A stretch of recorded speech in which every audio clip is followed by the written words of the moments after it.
உன்னை போன்ற ஒரு பெண்ணை வேலைக்காரியாக கூட வைத்துக்கொள்ள எனக்கு பிடிக்காது. இதில் காதல் எங்கே வந்தது?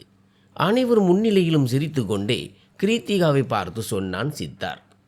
அவன் பல்கலைக்கழக அறங்காவலரின் மகன். கிருத்திகா அவனது வகுப்பு தோழி மற்றும் முதல் மாணவி. அவள் மாநிறம் கொண்டவள், ஆனால் ஈர்க்கக்கூடிய அழகுடையவள். கிருத்திகா தேர்வில் முதல் இடம் பிடிக்கக்கூடாது என்பதற்காகவே சித்தார்த் அவளை காதலிப்பதாக நடித்து வலை விரித்தான். அவனது திட்டம் பலித்தது. கிருத்திகாவிற்கு பதில் சித்தார்த்தின் நண்பன் முதலிடம் பிடித்தான். பிறகு ஒரு பெரிய கூட்டத்தின் முன்னிலையில் சித்தார்த் கீர்த்திகாவை அவமானப்படுத்தினான். அன்று முதல் கிருத்திகா பல்கலைக்கழகத்திற்கு வருவதை நிறுத்திவிட்டாள். ஒரு கேலிக்காக தன் எதிர்காலத்தையே அவள் எப்படி அழித்து கொள்ள முடியும் என்று சித்தார்த் ஆச்சரியப்பட்டான். ஆனால் காதலை ஒரு வலையாக விரித்த அவன் அறியாமலேயே கிருத்திகாவின் காதலில் தானும் விழுந்து விட்டதை அவன் உணரவில்லை. 3 ஆண்டுகளுக்கு பிறகு சித்தார்த் கீர்த்திகாவை பார்த்தான். ஆனால் அவள் இருந்த நிலையை பார்த்து அவனால் அடுத்த நொடி மூச்சு விடக்கூட முடியவில்லை. அவன் அதிர்ச்சியில் உறைந்து நின்றான். ஏனெனில், கிருத்திகா, அப்பா வெளியே ஆட்டோவில் காத்து கொண்டிருக்கிறார், சீக்கிரம் வா, காலேஜுக்கு நேரமாகிறது என்று அவளது அம்மா சஞ்சனா சத்தமாக கூப்பிட்டார். கண்ணாடியில் ஒரு முறை தன்னை பார்த்து கொண்டு துப்பட்டாவை சரி செய்துவிட்டு பையை தூக்கி கொண்டு வெளியே வந்தாள். சரிம்மா, கிளம்புகிறேன், நீங்கள் உடம்பை பார்த்து கொள்ளுங்கள் என்று தன் அம்மாவை கட்டி அணைத்தாள். அம்மா அன்போடு அவள் தலையை வருடி ஆசிர்வதித்தார். கிருத்திகா ஒரு ஆட்டோ ஓட்டுநரின் மகள். எளிமையான வீடு, ஆனால் கனவுகள் மிக பெரியவை. படிப்பில் படுசுட்டி, மாநிறம், ஆனால் எவரையும் ஒரு நொடி திரும்பி பார்க்க வைக்கும் வசீகரம் அவளிடம் இருந்தது. அவள் ஓடி சென்று ஆட்டோவில் அமர்ந்தாள். கிளம்பலாம் அப்பா, என்னால் நீங்களும் தாமதமாகி விட்டீர்கள், மன்னிக்கவும் என்றாள். அப்பா ஆட்டோவை ஸ்டார்ட் செய்தார். வழியில் அவளது படிப்பை பற்றி சிறு சிறு விஷயங்களை பேசிக்கொண்டே வந்தார். அவளும் மகிழ்ச்சியுடன் தன் காலேஜ் மற்றும் படிப்பை பற்றி சொல்லிக்கொண்டே வந்தாள். ஒவ்வொரு ஆண்டும் அவள் முதல் இடம் பிடிப்பதைக் கண்டு ஒரு நாள் தன் மகள் தன் பெயரை காப்பாற்றுவாள் என்று அப்பா முழுமையாக நம்பினார். வெயில், மழை, குளிர் என பாராமல் ஆட்டோ ஓட்டி தன் உழைப்பால் கிருத்திகாவை படிக்க வைத்தார். தன் மகள் ஒரு நாள் தன் தலை நிமிர செய்வாள் என்ற நம்பிக்கையில் அவர் இருந்தார். ஆனால் தன் மகளின் வாழ்க்கையில் எல்லாம் முடிய போகும் ஒரு புயல் வீசப் போகிறது என்று அவர் அறிந்திருக்கவில்லை. அந்த புயல் வேறு யாருமல்ல, சித்தார்த். அவன் மெல்ல மெல்ல அவளது வாழ்க்கையில் நுழைய தொடங்கினான். அப்பா ஆட்டோவை சரியாக காலேஜ் வாசலில் நிறுத்தினார். திரும்பும்போது, எனக்கு ஃபோன் செய் மகளே, நான் வந்து உன்னை அழைத்து செல்கிறேன் என்றார். சரி அப்பா, உடம்பை பார்த்து கொள்ளுங்கள் என்று கூறிவிட்டு பையை சுமந்தபடி காலேஜுக்குள் நுழைந்தாள். 5 நிமிடங்களில் சித்தார்த் தயாராகி டைனிங் ஹாலிற்கு வந்தான். அங்கே அனைவரும் அவனுக்காக காத்து கொண்டிருந்தனர். வந்துவிட்டாயா இளைஞனே, வருவதற்கு இவ்வளவு நேரமா என்று அவனது தாத்தா கிண்டலாக கேட்டார். சித்தார்த் சிரித்து கொண்டே அவர் காலில் விழுந்து ஆசி பெற்றான். என்ன செய்வது தாத்தா, ஒன்று இந்த தூக்கம் முடிவதே இல்லை, இன்னொன்று அம்மா எங்களை தூங்க விடுவதே இல்லை என்று தன் அம்மாவை பார்த்து சேட்டையாக சொன்னான். இதை கேட்டு அம்மா சுமித்திரா அவனை முறைத்து பார்த்தார். சரி சரி, உன் நாடகத்தை நிறுத்திவிட்டு சீக்கிரம் சாப்பிடு, உனக்கு நேரமாகவில்லையா? இரவு 2-3 மணி வரை மொபைல் பார்த்து கொண்டிருந்தால் தூக்கம் எப்படி வரும் என்று அம்மா அவனை முறைத்து கொண்டே தட்டை அவனிடம் நீட்டினார். சித்தார்த் சிரித்து கொண்டே சாப்பிட தொடங்கினான். மறுபுறம் கிருத்திகா படிக்கட்டுகளில் இறங்கி சென்று கொண்டிருந்த போது மாணவிகளின் முணுமுணுப்பை கேட்டு திரும்பி பார்த்தாள். ஒரு பெரிய சொகுசு கார் வந்து நின்றது. அதிலிருந்து சித்தார்த் இண்டஸ்ட்ரீஸின் 22வது வாரிஸ் சித்தார்த் முழு நம்பிக்கையுடன் இறங்கினான். அவனது கம்பீரமான தோற்றத்தை கண்டு அனைத்து பெண்களும் மயங்கி கிடந்தனர். அனைவரது பார்வையும் சித்தார்த் மீதுதான் இருந்தது. கிருத்திகா ஒரு நொடி அவனை பார்த்துவிட்டு எதை பற்றியும் கவலைப்படாதவள் போல அமைதியாக தன் பாதையில் நடந்தாள். சித்தார்த் சுற்றியிருந்த பெண்களை ஒரு முறை பார்த்தான். ஆனால் அவனது பார்வை தற்செயலாக கிருத்திகா மீது நிலைத்தது. எளிமையான வெள்ளை நிற சுடிதார், கையில் புத்தகங்கள், முகத்தில் ஒரு விசித்திரமான தன்னம்பிக்கை. அவள் மற்றவர்களை விட தனித்துவமாக தெரிந்தாள். யார் இந்த பெண் என்று சித்தார்த் தன் நண்பனிடம் ஆர்வமாக கேட்டான். அவள் பெயர் கிருத்திகா, வகுப்பில் முதல் மாணவி என்றான் நண்பன். ஓ, கடந்த 3 ஆண்டுகளாக முதலிடம் பிடிப்பவள் இவள்தானா என்று சித்தார்த் கேட்டான். ஆமாம் சித்தார்த், இவளுக்கு ரொம்ப திமிர் அதிகம் என்று ஆனந்த் சொன்னான். இதை கேட்ட சித்தார்த் பலமாக சிரித்தான். இந்த சாதாரண பெண்ணிற்கு திமிரா? பார்க்க பாவமாக ஒரு பழங்கால பெண் போல இருக்கிறாள். இவளிடம் எங்கே ஈகோ இருக்கப் போகிறது என்று கேட்டான். இல்லை நண்பா, அவள் பார்ப்பதற்கு தான் அப்படி, ஆனால் பழகினால் தெரியும் என்று ஆனந்த் எச்சரித்தான். சித்தார்த்தின் உதடுகளில் ஒரு சிறு புன்னகை அரும்பியது. சவால்களை எதிர்கொள்வது அவனுக்கு பிடித்தமான ஒன்று. கிருத்திகாவை பார்த்துவிட்டு ஆனந்திடம் சொன்னான், என்னிடம் மோத சொல், அப்போதுதான் அவளை பற்றி நான் ஒப்புக்கொள்வேன். இருவரும் வகுப்பை நோக்கி சென்று கொண்டிருந்த போது திடீரென கிருத்திகா சித்தார்த் மீது பலமாக மோதினாள். உண்மையில் இது சித்தார்த் திட்டமிட்டு செய்த செயல். மோதியவுடன் அவனே கத்தினான். கண் தெரியவில்லையா? பார்த்து நடக்கக்கூடாதா? கிருத்திகா சிதறி கிடந்த தன் புத்தகங்களை எடுத்துக்கொண்டே சித்தார்த் மீது கோபமாக கத்தினாள். சித்தார்த் ஒரு நயவஞ்சக புன்னகையுடன் சொன்னான், I am so sorry miss, உங்களை நான் கவனிக்கவில்லை. சித்தார்த் இவ்வளவு இனிமையாக பேசுவதை கேட்டு கிருத்திகாவிற்கு ஆத்திரம் பொங்கியது. ஊர் சுற்றும் காதலர்களின் அதே பழைய தந்திரம். முதலில் பெண்கள் மீது மோதுவது, பிறகு அப்பாவி போல மன்னிப்பு கேட்டு நட்பை வளர்ப்பது, கடைசியில் ஏமாற்றிவிட்டு புதிய இரையை தேடுவது. சித்தார்த் பார்ப்பதற்கே ஒரு பணக்கார பிளேபாய் போல தெரிந்தான். அவனது முகத்திற்கு இந்த இனிமையான வார்த்தைகள் பொருந்தவில்லை. அவள் சட்டென்று எழுந்து சித்தார்த்தின் கன்னத்தில் பலாரென்று ஒரு அறை விட்டாள்.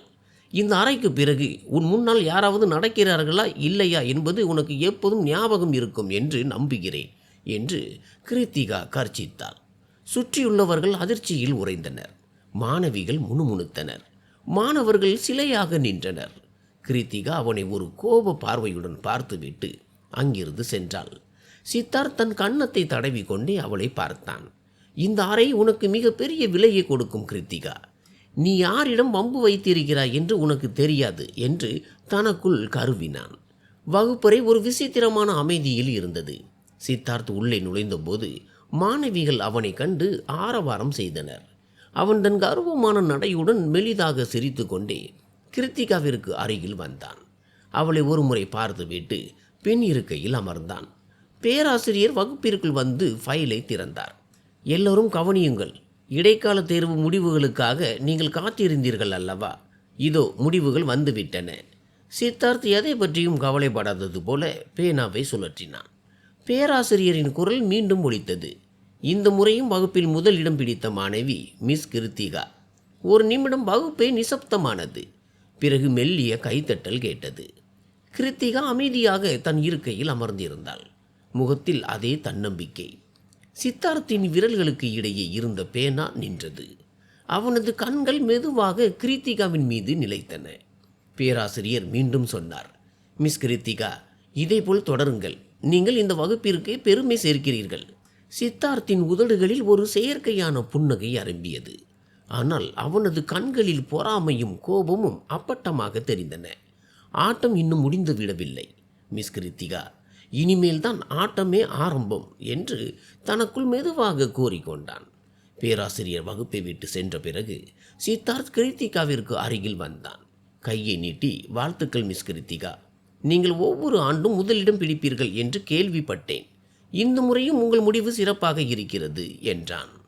நிச்சயமாக இது என் உழைப்புக்கும் கடவுளின் கிருபைக்கும் கிடைத்த வெற்றி என்று கிருத்திகா அவன் நீட்டிய கையை பார்த்தபடியே தன்னம்பிக்கையுடன் பதிலளித்தாள். ஆனால் அவனுடன் கைகுலுக்க அவள் கையை நீட்டவில்லை. அவளது இந்த தன்னம்பிக்கை சித்தார்த்தை உள்ளுக்குள் எரிய செய்தது. நீட்டிய கையை அவமானத்துடன் முஷ்டியாக மடக்கி கொண்டு பின்வாங்கினான். உண்மையில் நேற்று நீங்கள் என்னை அறைந்ததற்காக நான் பழிவாங்க நினைத்தேன். ஆனால் என்ன செய்வது, உங்கள் ஆளுமை அவ்வளவு சிறப்பாக இருக்கிறது, பழிவாங்க மனம் வரவில்லை என்று ஒரு உள்நோக்கத்துடன் கூறிவிட்டு அங்கிருந்து சென்றான். அடுத்த சில நாட்கள் அமைதியாக கழிந்தன. சித்தார்த் இப்போது கிருத்திகாவுடன் வம்பு செய்யாமல் மறைமுகமாக அவளுக்கு உதவி செய்வதை அவள் கவனித்தாள். கிண்டல் செய்வது, வழிமறிப்பது என எதையும் அவன் செய்யவில்லை. அவனது இந்த மாற்றமும் அமைதியும் கிருத்திகாவிற்கு ஒரு விசித்திரமான சந்தேகத்தை ஏற்படுத்தியது. ஒரு நாள் வழக்கம்போல் அவள் நூலகத்தின் ஒரு மூலையில் அமர்ந்து குறிப்புகளை எடுத்துக்கொண்டிருந்தாள். அப்போது எதிரே இருந்த நாற்காலி மெல்ல நகர்ந்தது. நிமிர்ந்து பார்த்தபோது அங்கே சித்தார்த் நின்றிருந்தான். நான் இங்கே அமரலாமா நான் இங்கே அமர்ந்தால் உங்கள் மதிப்பெண்கள் குறைந்து விடுமா மிஸ் கிருத்திகா? சித்தார்த்தின் குரல் மென்மையாக இருந்தது. கிருத்திகா உடனடியாக புத்தகத்தை மூடிவிட்டு நிமிர்ந்து அமர்ந்தாள். என் மதிப்பெண்கள் என் உழைப்பால் வருகின்றன, யாரோ ஒருவன் அருகில் அமர்வதால் அல்ல. சித்தார்த் புன்னகைத்தான். சிறப்பு என்று கூறிவிட்டு அமர்ந்தான். சிறிது நேர மௌனத்திற்கு பிறகு கேட்டான், நீங்கள் தினமும் ஆட்டோவில் தான் வருகிறீர்களா? கிருத்திகாவின் கை நின்றது. உங்களுக்கு அதனால் என்ன என்று கேட்டாள். சித்தார்த் தோள்களை உயர்த்தினான். ஒன்றுமில்லை, வகுப்பின் முதலிடம் பிடிக்கும் மாணவி ஏன் இவ்வளவு எளிமையாக இருக்கிறார் என்று யோசித்தேன். அவள் அவன் கண்களை பார்த்தாள். முதன்முறையாக அவன் பார்வையில் கிண்டலோ அல்லது அவமானமோ இல்லை. எளிமை என்பது பலவீனம் அல்ல மிஸ்டர் சித்தார்த். ஒரு கணம் சித்தார்த் தீவிரமானான். மெலிதான விரல்கள், பிரகாசமான கருப்பு கண்கள், பேச்சில் இருக்கும் கௌரவம், இவை எதனையும் அவனால் அவ்வளவு எளிதாக வீழ்த்த முடியாது என்று அவனுக்கு தோன்றியது. இதுவே அவளை நோக்கி அவனை ஈர்த்தது. தூரத்தில் நின்று ஆனந்த் இதை பார்த்து கொண்டிருந்தான். கிருத்திகா ஏதும் சொல்லாமல் எழுந்து சென்றாள். சித்தார்த் ஒரு பெருமூச்சுடன் அவளையே பார்த்து கொண்டிருந்தான். ஆனந்த் ஓடி வந்து கேட்டான், என்ன நடக்கிறது? ஆட்டம் தொடங்கிவிட்டதா அல்லது நீயே ஆட்டமாகி விட்டாயா? சித்தார்த் பார்வையை திருப்பாமல் சொன்னான், ஆட்டம் தொடங்கிவிட்டது ஆனந்த், ஆனால் அவளுக்கு தெரியாது. ஆனால் தன் இதயத்தில் ஒரு சிறு பிளவு ஏற்பட்டிருப்பதை அவனும் உணரவில்லை. மெல்ல மெல்ல சித்தார்த் அவளுக்கு நெருக்கமானான். அவளது அசைன்மெண்ட், பிரசன்டேஷன் என அனைத்திலும் முன்னின்று உதவினான். ஆரம்பத்தில் கிருத்திகா அவனை திட்டினாலும் காலப்போக்கில் சித்தார்த்தின் அக்கறை அவளுக்கு பிடிக்க தொடங்கியது. நண்பர்கள் அனைவரும் ஆச்சரியப்பட்டனர். என்ன நடக்கிறது என்று ஆனந்த் கேட்டபோது சித்தார்த் சிரித்து கொண்டே சொன்னான், இனிமேல் தான் வேடிக்கையை பார்க்க போகிறாய். ஆனால் அந்த சிரிப்பில் பழைய தன்னம்பிக்கை இப்போது இல்லை. நாட்கள் கடந்தன. தேர்வுகள் நெருங்கின. சித்தார்த்தும் கிருத்திகாவும் இப்போது மிக நெருக்கமாகிவிட்டனர். கிருத்திகாவிற்கு இப்போது எதை பற்றியும் கவலை இல்லை. அவள் படிக்க அமரும் போதெல்லாம் சித்தார்த் ஏதோ ஒரு சாக்கில் அவளிடம் வந்து விடுவான். குறிப்புகள் கேட்பது அல்லது சந்தேகங்களை தீர்ப்பது என அவளது நேரத்தை ஆக்கிரமித்தான். இரவில் நீண்ட நேரம் அவளிடம் போனில் பேசி அவளை தூங்க விடாமல் செய்தான். பிறகு திடீரென போனை அணைத்துவிட்டு கிருத்திகாவின் நிலையை எண்ணி சிரிப்பான். ஆனால் கிருத்திகாவோ சித்தார்த்தை நினைத்து கனவு காண தொடங்கினாள். தேர்வுகள் நெருங்கின. அன்று பெய்த கனமழை மட்டும் இல்லை என்றால் கிருத்திகாவின் கவனம் படிப்பிலிருந்து சிதறியிருக்காது. அன்று பலத்த மழை பெய்தது. அவள் தன் அப்பாவை அழைத்தாள். ஆனால் சாலைகளில் தண்ணீர் தேங்கி நின்றதால் ஆட்டோவால் வர முடியவில்லை. கவலைப்படாதே கிருத்திகா, அங்கேயே இரு, தண்ணீர் வடிந்ததும் நான் வருகிறேன் என்றார் அப்பா. கிருத்திகா தனியாக இருப்பதை கண்ட சித்தார்த்தின் நண்பர்கள் ஒரு சாத்தானிய திட்டத்தை தீட்டினர். ஆனந்த் ஓடி வந்து சொன்னான், சித்தார்த், இதுதான் சரியான நேரம். அவள் உன்னை குருட்டுத்தனமாக நம்புகிறாள். இன்று அவளது கர்வத்தை உடைத்துவிடு. இனி அவள் யாருடைய முகத்தையும் பார்க்க முடியாதபடி செய்துவிடு. ஆனந்தின் பேச்சை கேட்டதும் சித்தார்த்தின் நெற்றி நரம்புகள் புடைத்தன. என்ன முட்டாள்தனம் இது! கேலி செய்வதற்கு ஒரு எல்லை உண்டு. நான் அந்த எல்லையை தாண்ட மாட்டேன் என்று கத்தினான். சித்தார்த் இதுவரை எந்த பெண்ணுடனும் எல்லையை தாண்டியதில்லை. உண்மையில் சில பெண்கள் தாமாகவே அவனிடம் வர துடித்த போது அவனுக்கு அவர்கள் மீது வெறுப்புத்தான் ஏற்பட்டது. ஆனால் கிருத்திகா அவனுக்கு கிடைத்த முதல் பெண். இத்தனை மாத நட்பிற்கு பிறகும் அவனிடம் ஒரு வெட்கத்தையும் தயக்கத்தையும் காட்டியவள் அவள் மட்டுமே. பேசும்போது தவறுதலாக சித்தார்த்தின் கைப்பட்டால் கூட கிருத்திகாவின் முகம் வெட்கத்தில் சிவந்துவிடும். அவள் உடனடியாக அவனிடமிருந்து விலகி விடுவாள். அவளது அந்த தூய்மையான வெட்கம் சித்தார்த்தின் இதயத்தில் ஒரு தனி இடத்தை பிடிக்க தொடங்கியது. இதுவரை அவன் அறியாத ஒரு புதிய உணர்வு அவனுள் பிறந்தது. தன் திட்டம் தோல்வியடைவதை கண்ட ஆனந்த் உடனே பேச்சை மாற்றினான். நீ உன் வழியில் அந்த பெண்ணை கருவகத்தை மண்ணோடு மண்ணாக்கிவிடு, எங்களுக்கு அது போதும் என்று ஆனந்த் தன் மற்ற நண்பர்களிடம் கஞ்சாடை காட்டினான். சரி வா, இந்த இதமான வானிலையில் கேண்டீனில் சமோசா சாப்பிடலாம் என்று கூறி கவலையுடன் தவித்து கொண்டிருந்த கிருத்திகாவிற்கு உதவ செல்லவிருந்த சித்தார்த்தை வலுக்கட்டாயமாக அழைத்து சென்றான். அங்கே சித்தார்த்திற்கு தெரியாமல் அவனது கூல்ட்ரிங்க்ஸில் ஒரு பொடியை கலந்து அவன் முன்னால் வைத்தான் ஆனந்த். சித்தார்த்தின் மனம் முழுக்க கிருத்திகாவின் மீதே இருந்ததால் அவன் யோசிக்காமல் அந்த ட்ரிங்க்ஸை ஒரே மூச்சில் குடித்துவிட்டு எழுந்தான். ஏன் இவ்வளவு அவசரம்? அமரு நண்பா என்றான் ஆனந்த். இல்லை, அம்மா கூப்பிட்டார்கள், அவர் கவலைப்படுவார் என்று ஒரு காரணத்தை சொல்லிவிட்டு சித்தார்த் அங்கிருந்து நேராக கிருத்திகாவிடம் சென்றான். ஆனந்தின் உதடுகளில் ஒரு வஞ்சக சிரிப்பு மின்னியது. சித்தார்த் கண்டிப்பாக கிருத்திகாவிடம்தான் செல்வான் என்பது அவனுக்கு தெரியும். கிருத்திகாவிடம் சென்று சித்தார்த், நீ நலமாக இருக்கிறாயா, ஏன் இவ்வளவு பதற்றமாக இருக்கிறாய் என்று கேட்டான். நான் அப்பாவிற்காக காத்திருக்கிறேன். ஆனால் இந்த மலையில் ஆட்டோவால் வர முடியாது. காலேஜ் முழுவதும் காலியாகிவிட்டது. எனக்கு பயமாக இருக்கிறது என்றாள் கிருத்திகா. இதில் பயப்பட என்ன இருக்கிறது? வா, நான் உன்னை உன் வீட்டில் விடுகிறேன் என்றான் சித்தார்த். கிருத்திகா நிம்மதி அடைந்தாள். மிக்க நன்றி சித்தார்த், தனியாக இருக்க எனக்கு பயமாக இருந்தது என்று கூறிவிட்டு அவனது காரில் ஏறி அமர்ந்தாள். தன் அப்பாவுக்கும் ஃபோன் செய்து தான் நண்பனுடன் வருவதாக தெரிவித்தாள். கார் மலையை கிழித்து கொண்டு சாலையில் முன்னேறியது. அதே சமயம் சித்தார்த்தின் மூளையில் அந்த நச்சு பொடியின் வீரியம் வேலை செய்ய தொடங்கியது. அவனது உடலில் ஒரு விசித்திரமான கிறக்கம் இறங்கியது. அவனது கண்களில் மயக்கம் மேலோங்கியது. இதயம் விசித்திரமாக துடித்தது. கண்கள் இருளத் தொடங்கின. கவன சிதறலால் கார் கட்டுப்பாட்டை இழந்து சாலையோர பள்ளத்தை நோக்கி சென்றது. இன்னும் ஒரு நொடி தாமதித்திருந்தால் கார் பள்ளத்தில் விழுந்திருக்கும். கிருத்திகா பயத்தில் அலறிக்கொண்டு சித்தார்த்தின் கையை பலமாக பற்றினாள். சித்தார்த் தன் தலையை சாய்த்து அவளை பார்த்தான். அந்த சமயத்தில் அவர்கள் இருவரின் மனமும் தடுமாறியது. அடுத்த நொடி கிருத்திகா சுதாரித்து உடனடியாக நிஜ உலகிற்கு திரும்பினாள். இந்த நொடியில் அவள் தடுமாறியிருந்தால் அவளது வாழ்க்கை முழுவதும் சீரழிந்திருக்கும்.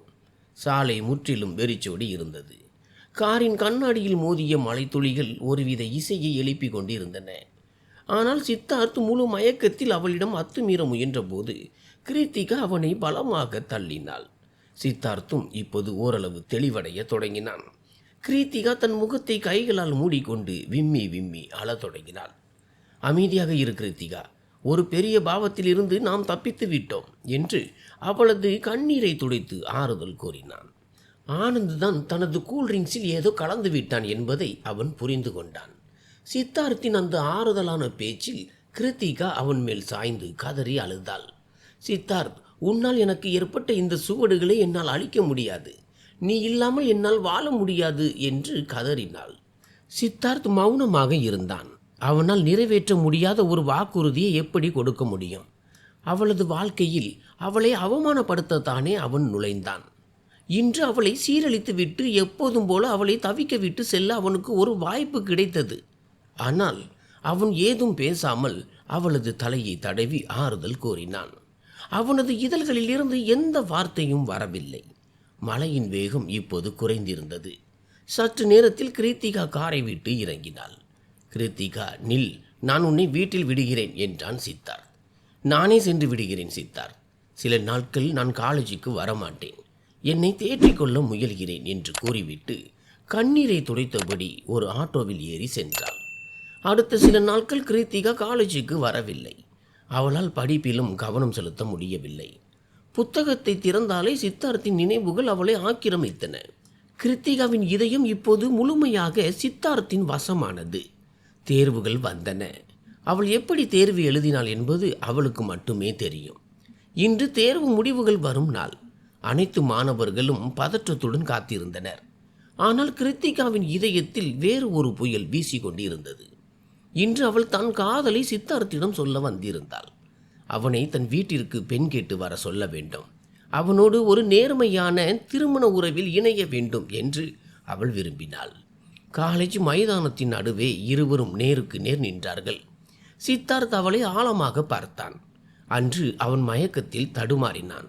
தெளிவடைந்த பிறகு தன்னைத்தானே நொந்து கொண்டான். அவளுக்கும் தனக்கும் எந்த தொடர்பும் இருக்க முடியாது என்று தனக்குள்ளேயே சமாதானம் செய்து கொண்டான். இதயத்தில் எழும் உணர்வுகளை அடக்கி கொண்டு அவளது கர்வத்தை உடைக்க வேண்டும் என்ற தனது பழைய இலக்கில் மட்டும் அவன் கவனம் செலுத்தினான்.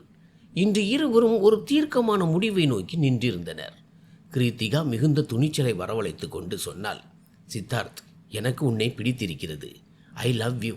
உன்னை விட்டு என்னால் இருக்க முடியாது. என்னை உன்னோடு ஒரு பலமான உறவில் இணைத்துக்கொள். அவளது வார்த்தைகள் நடுங்கின. ஆனால் அவை இதயத்திலிருந்து வந்த உண்மையான சொற்கள். சிறிது நேரம் மௌனத்திற்கு பிறகு சித்தார்த் திடீரென்று பலமாக சிரித்தான். தன் சிரிப்பை அடக்கி கொண்டு அவளை சுற்றி மெல்ல நடந்தான். கிருத்திகாவின் இதயம் வேகமாக துடித்தது. பிறகு மிகவும் ஏளனமான குரலில் சொன்னான், உன்னை போன்ற ஒரு சாதாரண பெண்ணை என் வீட்டு வேலைக்காரியாக கூட வைத்துக்கொள்ள எனக்கு பிடிக்காது. இதில் காதல் எங்கே வந்தது? இந்த வார்த்தைகளை கேட்டதும் கிருத்திகா கல்லை போல உறைந்து நின்றாள். சித்தார்த் சுற்றியிருப்பவர்கள் கேட்கும்படி சத்தமாக சொன்னான், உனக்கு என்ன தோன்றியது? இந்த கல்லூரி அறங்காவலரின் மகனான இந்த சித்தார்த் உன்னை காதலிப்பான் என்றார். உன்னை போன்ற ஒரு சாதாரண பெண்ணையா? அவனது நண்பர்களும் அங்கே வந்து கேலியாக சிரிக்கத் தொடங்கினர். நான் உன் கௌரவத்தை உடைக்கவே இதையெல்லாம் செய்தேன். உன் படிப்பை பற்றி உனக்கு அதிக திமிர் அல்லவா? உன்னை எனக்கு பின்னால் சுற்ற வைப்பேன் என்று என் நண்பர்களுடன் பந்தயம் கட்டினேன். உன் கர்வத்தை மண்ணோடு மண்ணாக்கி விட்டேன். அவனது ஒவ்வொரு வார்த்தையும் கிருத்திகாவின் இதயத்தில் ஈட்டியாக பாய்ந்தது. அவளது கண்களில் கண்ணீர் முட்டியது. ஆனால் அவள் அதை வெளியில் காட்டவில்லை. துடிக்கும் இதயத்தை சுமந்து கொண்டு அங்கிருந்து ஓடினாள். பின்னால் சித்தார்த் தன் நண்பர்களுடன் சேர்ந்து அவளை கேலி செய்து சிரித்து கொண்டிருந்தான். அன்று முதல் கிருத்திகா காலேஜுக்கு வருவதை நிறுத்திவிட்டாள். அவமானத்தால் அவள் வரவில்லை என்று முதலில் அனைவரும் நினைத்தனர். பிறகு அவள் உடல்நலக் குறைவால் வரவில்லை என்று பேசிக்கொண்டனர். ஆனால் ஒரு வாரம் கடந்த பிறகுதான் உண்மை புரிந்தது. அவள் காலேஜை விட்டு நிரந்தரமாக சென்று விட்டாள். ஒரு சிறிய கேலிக்காக அவள் ஏன் இப்படி ஒரு முடிவை எடுத்தாள் என்று சித்தார்த் வியந்தான். ஆனால் காதலை ஒரு வலையாக விரித்த அவன் தானும் அதில் சிக்கிக் கொண்டதை அப்போது உணரவில்லை. சித்தார்த் அறியாமலேயே வகுப்பறையில் அவள் அமர்ந்திருந்த அந்த இடத்தையும் நூலகத்தில் காலியாக இருந்த அந்த மேஜையையும் அடிக்கடி பார்க்க தொடங்கினான். அவளது வருகைக்காக அவன் ஏங்கினான்.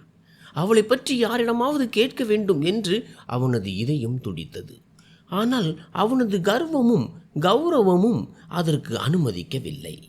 வெளியே அவன் இன்னும் அதே பழைய கர்வத்துடன் தான் இருந்தான். ஆனால் உள்ளுக்குள் முதன்முறையாக ஒரு மௌனத்தையும் வெறுமையையும் உணர்ந்தான். அவன் ஒரு பெண்ணின் இதயத்தை மட்டும் உடைக்கவில்லை, தன் வாழ்க்கையின் அமைதியையும் இழந்து விட்டான் என்பதை இப்போது மெல்ல உணரத் தொடங்கினான். ஒரு நாள் தன் இதயத்தின் வேதனை தாழாமல் சித்தார்த் கிருத்திகாவின் வீட்டை தேடி செல்ல முடிவெடுத்தான். நீண்ட தேடுதலுக்கு பிறகு அவள் வாழ்ந்த அந்த தெருவிற்கு சென்றான். அது மிகவும் குறுகிய மண் சுவர்கள் கொண்ட ஒரு சாதாரண தெரு. அவனது பகட்டான வாழ்க்கையிலிருந்து அது முற்றிலும் மாறுபட்டு இருந்தது. அவன் ஒரு கதவை தட்டினான். சிறிது நேரத்தில் ஒரு முதியவர் வெளியே வந்தார். யாரை பார்க்க வேண்டும் என்று கேட்டார். சித்தார்த் தயக்கத்துடன் கேட்டான். இங்கே கீர்த்திகா என்ற பெண் இருந்தாலே. அந்த முதியவர் வியப்புடன் அவளை பார்த்தார். ஓ, அந்த ஆட்டோ ஓட்டுநரின் மகளா? மகனே, அவளும் அவளது பெற்றோரும் இந்த இடத்தை காலி செய்துவிட்டு சென்று விட்டார்கள். சித்தார்த்தின் இதய துடிப்பு ஒரு கணம் நின்றது. அவர்கள் எங்கே சென்றார்கள் என்று கேட்டான். தெரியவில்லை மகனே, யாரிடமும் சொல்லாமல் திடீரென வீட்டை காலி செய்து விட்டார்கள் என்று கூறிவிட்டு அவர் கதவை மூடினார்.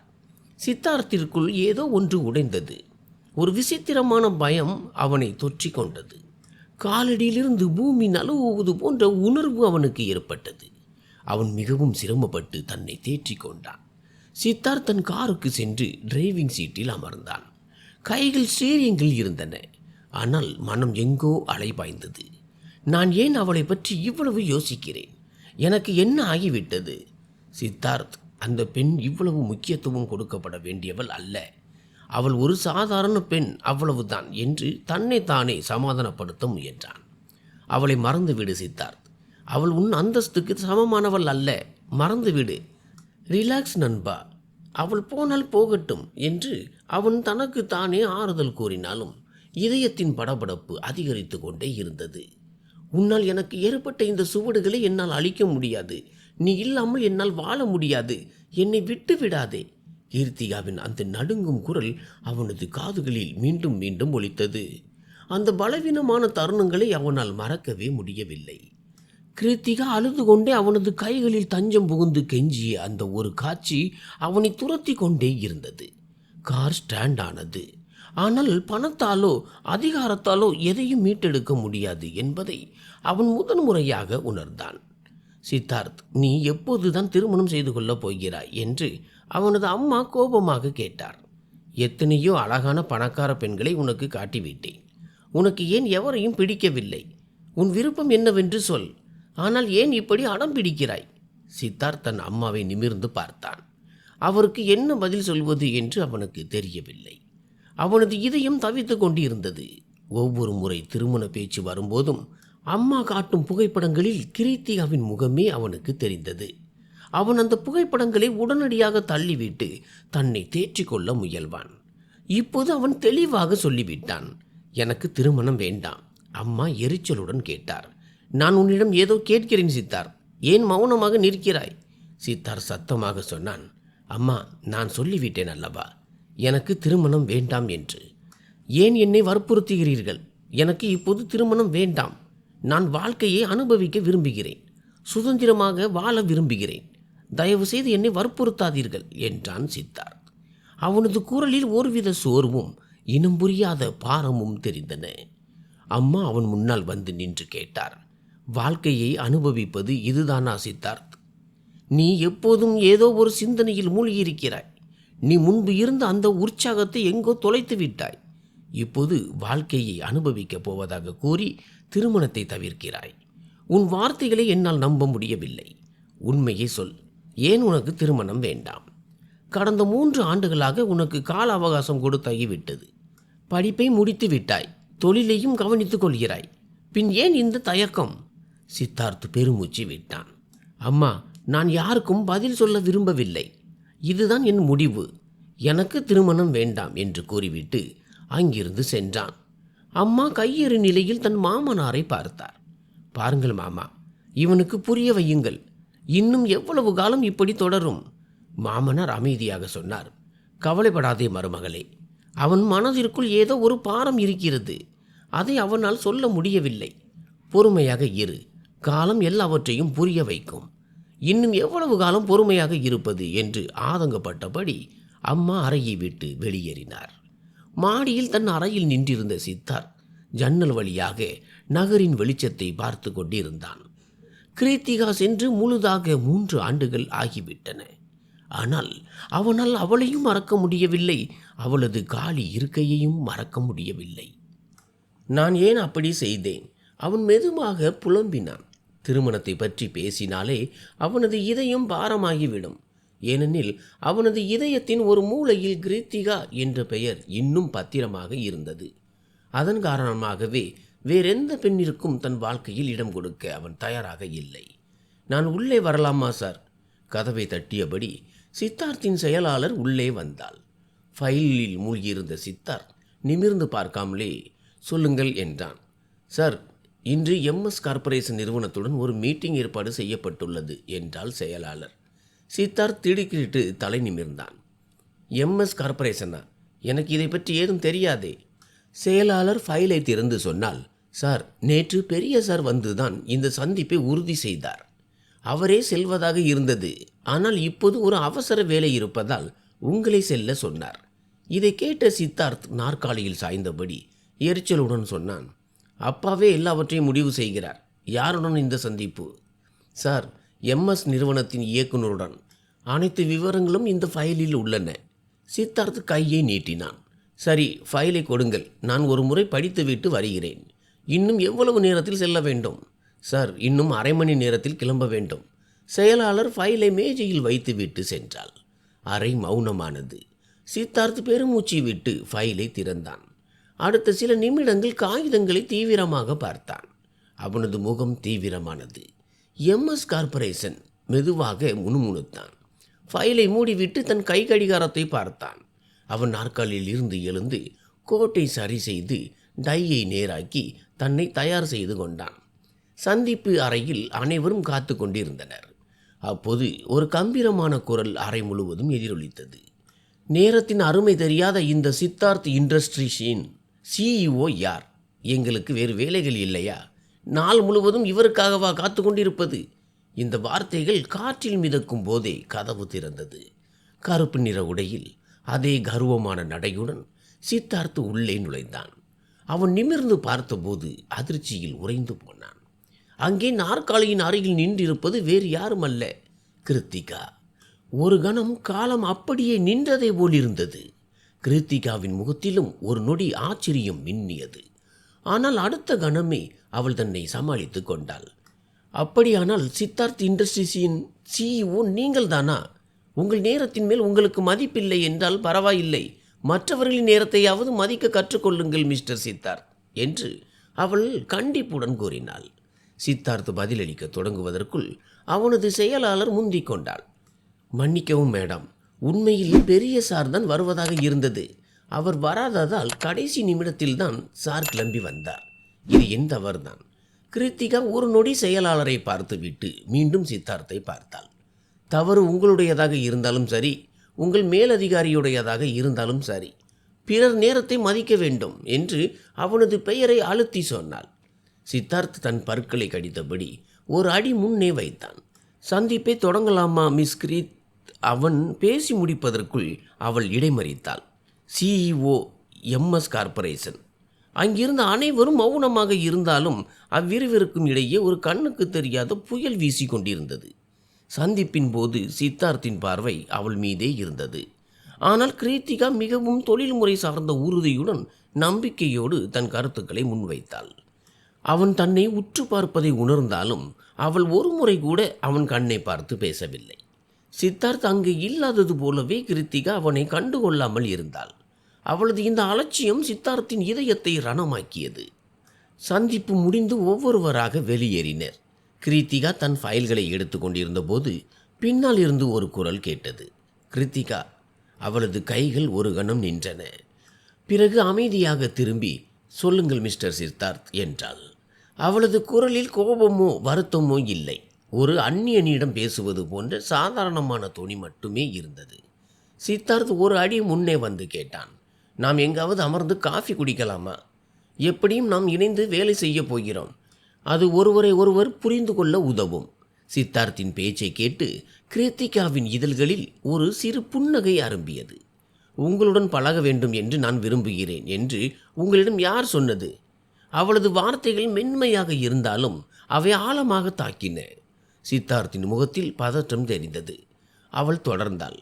இந்த திட்டத்தை நான் உங்களோடு தொடங்க விரும்பவில்லை. நான் உங்கள் அப்பாவோடு தான் ஒப்பந்தம் செய்துள்ளேன்.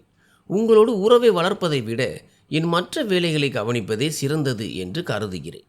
நன்றி மிஸ்டர் சித்தார்த் என்று கூறிவிட்டு அவள் அங்கிருந்து சென்றாள். சித்தார்த் அங்கே திகைத்து நின்றான். அவளது கௌரவமான பேச்சு அவனது கௌரவத்திற்கு பெரிய அடியாக விழுந்தது. அன்று இரவு உணவு மேஜையில் அனைவரும் மௌனமாக இருந்தனர். திடீரென சித்தார்த் சொன்னான். அப்பா, MS கார்ப்பரேஷன் திட்டத்தை முழுமையாக என்னிடம் ஒப்படைத்து விடுங்கள். அப்பா வியப்புடன் பார்த்தார். நீ என்ன பேசுகிறாய் என்று உனக்கு புரிகிறதா? அந்த நிறுவனத்தின் CEO ஒரு பெண். உனக்கோ பெண்களை பார்த்தாலே பிடிக்காதே. சித்தார்த் தலைகுனிந்து தண்ணீரை அருந்தினான். அப்பா, அவள் பெயர் கிருத்திகா. நான் இந்த திட்டத்தை அவளோடு இணைந்து செய்ய விரும்புகிறேன். அவளிடம் பேசி இனி இந்த திட்டத்தை நானே கவனிப்பேன் என்று சொல்லுங்கள் என்றான் சித்தார்த். அம்மா ஒரு குறும்புத்தனமான புன்னகையுடன் சொன்னார். இவனுக்கு பெண்கள் மேல் ஆர்வம் இல்லை என்று சொன்னானே, ஆனால் கிருத்திகா மேல் மட்டும் இவ்வளவு ஆர்வம்? தன் கர்வத்தால் அவளை தொலைத்து விட்டான். இப்போது அவள் வந்ததும் மீண்டும் ஒரு வாய்ப்பு கேட்கிறான்.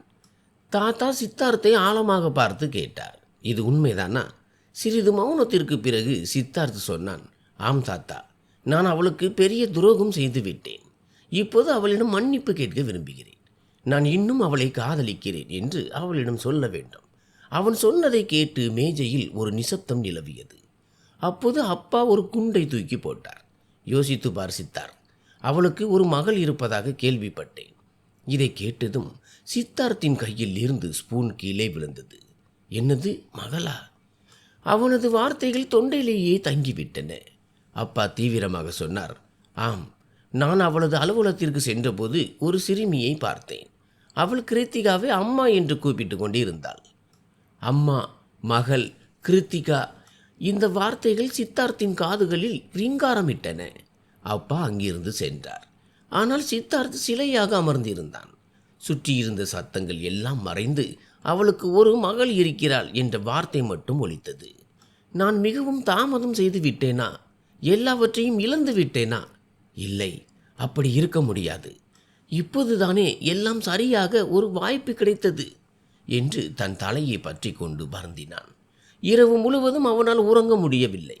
மறுநாள் காலை அவன் நேராக அலுவலகத்திற்கு சென்றான். அங்கே அப்பா கிருத்திகாவிடம் பேசிக் கொண்டிருந்தார். கிருத்திகாவின் முகத்தில் கடும் கோபம் தெரிந்தது. பாருங்கள் மிஸ்டர் அஜய், நான் உங்களுடன் இணைந்து பணியாற்றவே இந்த திட்டத்தை ஏற்றுக்கொண்டேன், உங்கள் மகனுடன் அல்ல என்று அவள் உறுதியாக கூறிக்கொண்டிருந்தாள். உள்ளே நுழைய முயன்ற சித்தார்த்தின் கால்கள் அங்கேயே நின்றன. கிருத்திகா தொடர்ந்தாள். ஒன்று இந்த திட்டத்தை ரத்து செய்யுங்கள், அல்லது நீங்களே என்னுடன் இணைந்து பணியாற்றுங்கள். நீங்கள் இருந்தால் மட்டுமே நான் இதில் தொடர்வேன். இல்லை என்றால் இதை இப்போதே ரத்து செய்து விடுங்கள். அவள் பேசி முடிப்பதற்குள் சித்தார்த் முன்னே வந்து சொன்னான், திட்டம் ரத்து செய்யப்படாது. நீங்கள் என்னோடு தான் இணைந்து பணியாற்ற வேண்டும். அறையில் மௌனம் நிலவியது. அவன் குளிர்ந்த குரலில் தொடர்ந்தான், இந்த ஒப்பந்தத்தை நீங்கள் முறித்தால் மற்ற கூட்டாளர்களும் பின்வாங்குவார்கள் என்பதை நினைவில் கொள்ளுங்கள். கிருத்திகா ஆத்திரத்துடன் எழுந்தாள். என்னை மிரட்டுகிறீர்களா மிஸ்டர் சித்தார்த்? சித்தார்த் நிதானமாக பதிலளித்தான். மிரட்டவில்லை, உங்களுக்கு ஏற்பட போகும் நஷ்டத்தை பற்றி எச்சரிக்கிறேன். சரி என்று கிருத்திகாவின் குரல் இன்னும் கடுமையானது. அந்த நஷ்டத்தை சந்திக்க நான் தயார். ஆனால் உங்களை போன்ற ஒரு தரம் தாழ்ந்த மனிதனுடன் வேலை செய்ய நான் தயாராக இல்லை.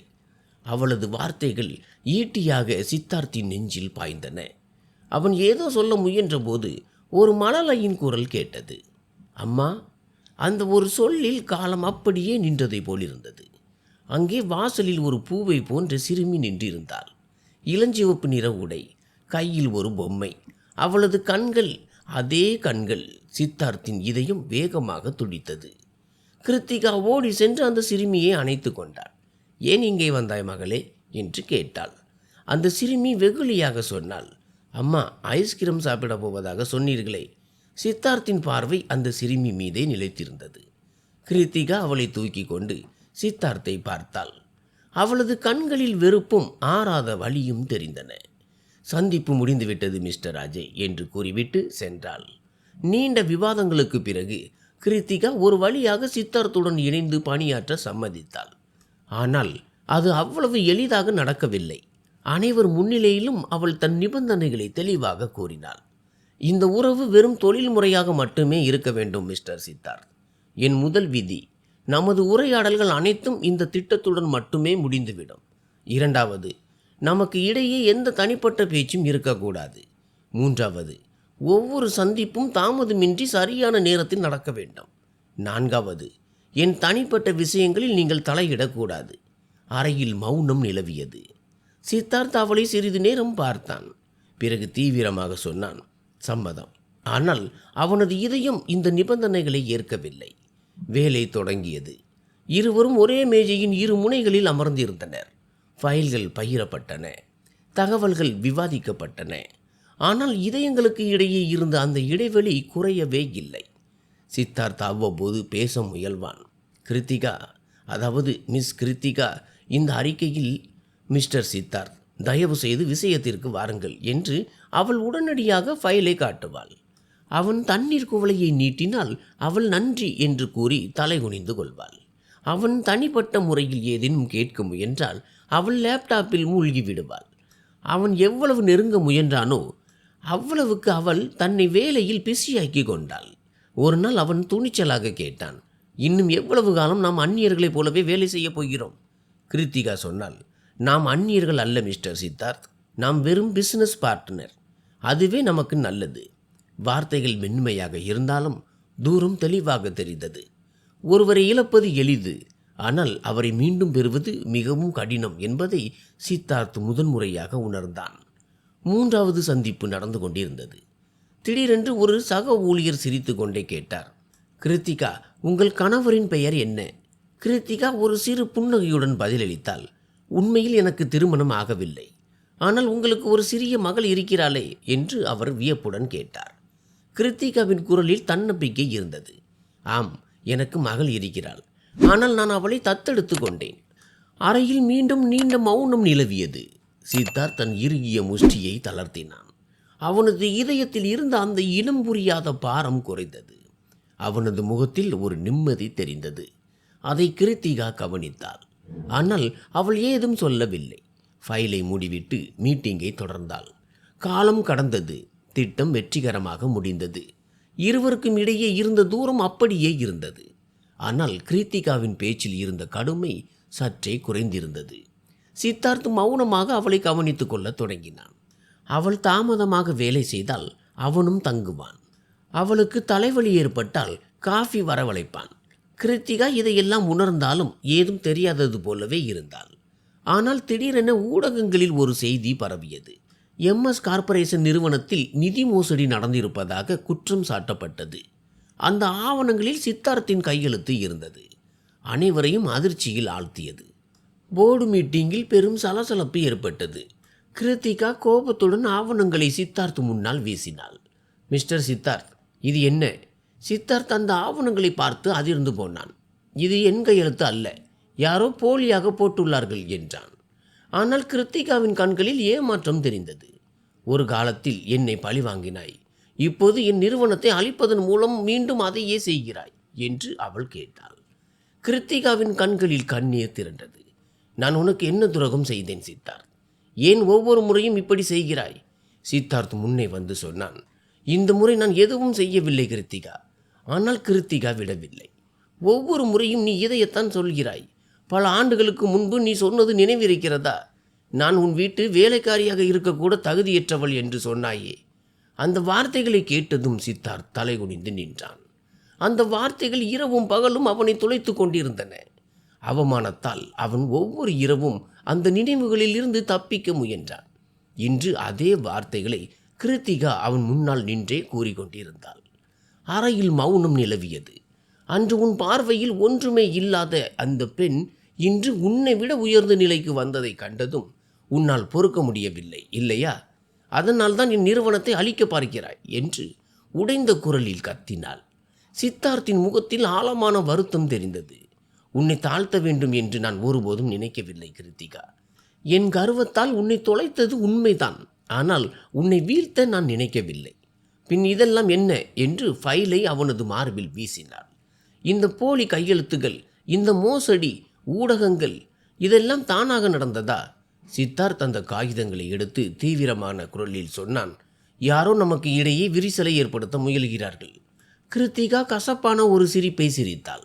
சித்தார்த் உடைந்த குரலில் சொன்னான். நான் உனக்கு தீங்கு செய்ய மாட்டேன் கிருத்திகா. உன் நிறுவனம் அழியாது. என்னை நானே அழித்து கொண்டாவது உன்னை காப்பாற்றுவேன். உன் வாக்குறுதிகளின் மேல் எனக்கு நம்பிக்கை இல்லை சித்தார்த். இந்த வார்த்தைகள் அவனுக்கு மரண அடியை போல இருந்தன. கிருத்திகா அறைக்குள் சென்று கதவை தாளிட்டு கொண்டாள். சித்தார்த் இரவும் பகலும் ஆதாரங்களை தேடினான். இமெயில்ஸ், கணக்குகள், CCTV காட்சிகள் அனைத்தையும் ஆராய்ந்தான். இது வெளியால் செய்த வேலை அல்ல, உள்ளே இருப்பவர் செய்த வேலை என்பது அவனுக்கு புரிந்தது. ஒரு இரவு அவனுக்கு அந்த உண்மை கிடைத்தது. அவனது அலுவலகத்தின் மூத்த ஊழியர் ஒருவன் பண ஆசைக்காக போலி ஆவணங்களை தயாரித்திருந்தது அம்பலமானது. சித்தார்த்தின் கோபம் எல்லை மீறி இருந்தது. ஆனால் இந்த முறை அவன் சட்டத்தின் உதவியை நாடினான். அனைத்து ஆதாரங்களையும் திரட்டி வழக்கறிஞரிடம் பேசி மறுநாள் காலை ஒரு செய்தியாளர் சந்திப்பிற்கு ஏற்பாடு செய்தான். கேமராக்களின் வெளிச்சத்திற்கு நடுவே நின்ற சித்தார்த் முனகினான். MS கார்ப்பரேஷன் மீதான குற்றச்சாட்டுகள் அனைத்தும் அடிப்படை அற்றவை. எங்கள் நிறுவன ஊழியர் ஒருவரால் உருவாக்கப்பட்ட போலி ஆவணங்கள் இவை. ஆதாரங்கள் திரையில் ஓடின. வங்கி பரிவர்த்தனைகள் முதல் ஒளிப்பதிவுகள் வரை அனைத்தும் உண்மையை உரக்க சொன்னன. அடுத்த சில மணி நேரங்களில் செய்தி மாறியது. MS கார்ப்பரேஷன் நிரபராதி என்று நிரூபிக்கப்பட்டது. விலகி சென்ற முதலீட்டாளர்கள் மீண்டும் வரத் தொடங்கினர். கிருத்திகா தன் அலுவலகத்தில் நின்றபடி இதையெல்லாம் பார்த்து கொண்டிருந்தாள். அவளது கௌரவம் மீட்கப்பட்டது. அதற்கு பின்னால் சித்தார்த் இருந்தான். அவன் மெதுவாக அவளிடம் வந்து சொன்னான். நான் சொன்னேன் அல்லவா கிருத்திகா, உன்னை அழிய விடமாட்டேன் என்று. இந்த முறை நான் எந்த தவறும் செய்யவில்லை. அவனது குரலில் கர்வம் இல்லை, உண்மை மட்டுமே இருந்தது. கிருத்திகா அவனை பார்த்தாள். அவளது பார்வையில் இன்னும் சிறு சந்தேகம் இருந்தாலும் ஆழ்மனதில் ஒரு மென்மை தெரிந்தது. அவள் ஏதும் பேசாமல் அங்கிருந்து சென்றாள். கிருத்திகா தன் அலுவலகத்தில் ஃபைல்களில் மூழ்கியிருந்தாள். ஆனால் உண்மையில் அவள் தன் உணர்வுகளில் இருந்து ஓடிக்கொண்டிருந்தாள். அப்போது கதவு திறக்கும் சத்தம் கேட்டு நிமிர்ந்தாள். அங்கே ஆனந்த் நின்றிருந்தான். அவனது முகத்தில் கர்வத்திற்கு பதிலாக வெட்கமும் குற்றுணர்வும் இருந்தன. நான் உன்னிடம் மன்னிப்பு கேட்க வந்தேன் கிருத்திகா என்றான். கிருத்திகா அலட்சியமாக சொன்னால், உங்களை போன்றவர்கள் மன்னிப்பு கேட்க மாட்டார்கள் மிஸ்டர் ஆனந்த், சமாதானம் மட்டுமே சொல்வார்கள். ஆனந்த் பெருமூச்சு விட்டு சொன்னான். இந்த விஷயத்தில் சித்தார்த்தின் மேல் எந்த தவறும் இல்லை கிருத்திகா. அன்று அவன் செய்தவை அனைத்தும் நான் தூண்டிவிட்டதால் நடந்தவை. நான் தான் அவனை தவறான வழியில் நடத்தினேன். கிருத்திகா மேஜை மீதிருந்த பேனாவை இறுக பற்றினாள். ஆனந்த் தொடர்ந்தான். நீ சென்ற பிறகு அவன் முற்றிலும் உடைந்து போனான். அவன் எத்தகைய நாட்களை கடந்தான் என்று உன்னால் யூகிக்க கூட முடியாது. அவன் உன்னை ஒவ்வொரு ஊரிலும் ஒவ்வொரு இடத்திலும் தேடினான். தனக்கு தானே தண்டனை கொடுத்து கொண்டான். கிருத்திகா. ஆனந்தின் இந்த வார்த்தைகளை கேட்டதும் கிருத்திகாவின் இமைகள் ஒரு கணம் துடித்தன. இதய துடிப்பு அதிகரித்தது. ஆனால் அடுத்த நொடியே அவள் தன்னை சமாளித்து கொண்டு சொன்னாள், பாருங்கள் மிஸ்டர் ஆனந்த், எனக்கு எந்த சித்தார்த்தையும் தெரியாது. அவனது உதவியும் தேவையில்லை. அன்று அவன் என் நம்பிக்கையை உடைத்த போதே அவன் எனக்கு இறந்து விட்டான். ஆனந்த் ஒரு அடி முன்னே வந்து சொன்னான், காதல் தவறு செய்யலாம், ஆனால் துரோகம் செய்யாது. உன்னை நேசிக்கிறான் என்பதை உணர அவனுக்கு சற்று தாமதமானது உண்மைதான். நீ அவனுக்கு வெறும் பழக்கம் அல்ல, நீ அவனது உயிர் என்பதை அவன் உணர்ந்து விட்டான். அறையில் மௌனம் நிலவியது. கிருத்திகா தலை குனிந்து கொண்டாள். அவளது மூச்சு காற்று சீரற்று இருந்தது. அவள் ஒரு கசப்பான புன்னகையுடன் கேட்டாள், எனக்கு அவன் தேவைப்பட்ட போது அவன் எங்கே இருந்தான்? ஆனந்திடம் இதற்கு நேரடி பதில் இல்லை. அவன் பலவீனமாக இருந்தான், ஆனால் அவன் ஏமாற்றுக்காரன் அல்ல என்றான். இந்த வார்த்தைகள் கிருத்திகாவின் இதயத்தை மென்மையாக தீண்டின. அவள் ஜன்னல் ஓரம் சென்று நின்றபடி, நீங்கள் போகலாம் மிஸ்டர் ஆனந்த் என்றாள். ஆனந்த் ஏமாற்றத்துடன் வெளியேறும்போது சொன்னான், அவன் இன்றும் உன்னை நேசிக்கிறான். ஒருவேளை நீயும் தான். ஆனால் அதை ஒப்புக்கொள்ள மறுக்கிறாய். கதவு மூடும் சத்தம் கேட்டது. அறையில் கிருத்திகா மட்டும் தனிமையில் இருந்தாள். அவளது கண்களில் இருந்து கண்ணீர் மௌனமாக வழிந்தொடியது. வலி இன்னும் தீரவில்லை. ஆனால் முதன்முறையாக அவளது இதயத்தின் இரும்பு சுவர்களில் ஒரு மெல்லிய விரிசல் விழுந்ததை அவள் உணர்ந்தாள். கிருத்திகா வேலை செய்ய முயன்றாள். ஆனால் ஆனந்தின் வார்த்தைகள் அவளது காதுகளில் ஒலித்து கொண்டே இருந்தன. அவன் உன்னை உண்மையிலேயே காதலிக்கிறான். அவள் ஆவேசமாக தன் ஃபைல்களை மூடிவிட்டு செயலாளரிடம் இன்றைய அனைத்து சந்திப்புகளையும் ரத்து செய்ய சொன்னாள். அவளது இதயம் ஒரு விசித்திரமான தவிப்பில் இருந்தது. கதவு மெல்ல தட்டப்பட்டது. நான் உள்ளே வரலாமா? அதே கனத்த குரல். பல ஆண்டுகளாக எதை விட்டு விலகி இருக்க வேண்டும் என்று அவள் நினைத்தாலோ அதே குரல். கிருத்திகா நிமிர்ந்து பார்க்காமலேயே வாருங்கள் என்றாள். சித்தார்த் உள்ளே வந்தான். அவனது முகத்தில் பழைய கர்வமும் மிடுக்கும் இல்லை. கண்களுக்கு கீழே கருவளையங்கள் தெரிந்தன. தூக்கம் அவனை துறந்து பல காலம் ஆனது போல் தெரிந்தது. சிறிது நேரம் அமைதி நிலவியது. கிருத்திகா, அவன் மெதுவாக அழைத்தான். அவள் பதறவில்லை. மாறாக குளிர்ந்த குரலில் சொன்னாள், மிஸ்டர் சித்தார்த், அலுவலக நேரத்தில் வேலை விஷயங்களை பற்றி மட்டும் பேசுங்கள். இந்த வார்த்தைகள் அவனது இதயத்தை ஊடுருவின. சித்தார்த் பெருமூச்சு விட்டு சொன்னான், நான் வேலை விஷயமாகத்தான் பேச வந்தேன். நான் செய்யாத ஒரு குற்றத்திற்காக நீ எனக்கு தண்டனை கொடுத்து கொண்டிருக்கிறாய். கிருத்திகாவின் கைகள் நின்றன. அவள் கசப்புடன் புன்னகைத்து சொன்னாள், குற்றமா? நான் உங்கள் வீட்டு வேலைக்காரியாக இருக்கக்கூட தகுதியற்றவள் என்று நீங்கள் சொன்ன அன்றே குற்றங்கள் தொடங்கிவிட்டன. சித்தார்த் தலை குனிந்தான். நான் தவறு செய்துவிட்டேன். என் கர்வத்தால் என்னை பெரிய ஆளாக காட்டிக்கொள்ள அப்படி செய்துவிட்டேன். மீண்டும் ஒரு மௌனம் நிலவியது. நான் உன்னிடம் மன்னிப்பு கேட்க வந்திருக்கிறேன். அந்த வார்த்தைகளுக்காக, அந்த கர்வத்திற்காக, உன்னை தாழ்வாக நடத்திய ஒவ்வொரு நொடிக்காகவும் மன்னிப்பு கேட்கிறேன். கிருத்திகாவின் கண்கள் கசிந்தன. ஆனால் அவள் உறுதியாக இருந்தாள். மன்னிப்பு எல்லாவற்றையும் சரி செய்து விடாது மிஸ்டர் சித்தார்த்.